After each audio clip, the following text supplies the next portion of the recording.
man suddenly realizes his wife is a liar. In the wedding photo, her fingers are folded together as she prays for God's forgiveness. Truman realized their marriage was a sham. In order to verify his suspicions, he deliberately said while his wife was at work, "I'll cross my fingers for you." When he heard his wife say this, she was stunned and quickly adjusted her features to show a standard smile. Truman quietly followed his wife to find out what was going on. Unbeknownst to him, his every move was being monitored. It turns out that Truman has been watched by the entire world since he was born. 220 countries watched him grow up on live television. His life is being filmed by hidden cameras everywhere, 24 hours a day, 7 days a week, without editing.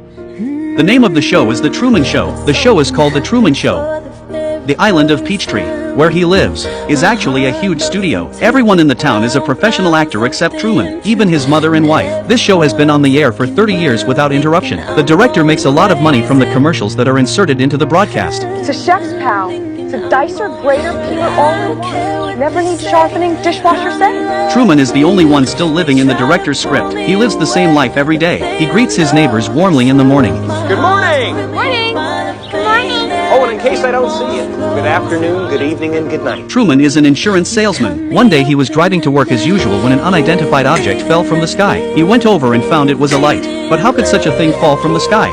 He continued to go to work with his doubts. At that moment, the radio in the car suddenly began to explain that an airplane had just passed by Taiwan Island and had a malfunction. Flew over Sea Haven just a few moments ago. Luckily no one was hurt. When he heard the announcement, Truman believed it, but the director still didn't feel comfortable with it, so he arranged for the manager to send Truman to the opposite island to complete an insurance deal. Apparently, Truman was a bit put off by the idea of going there.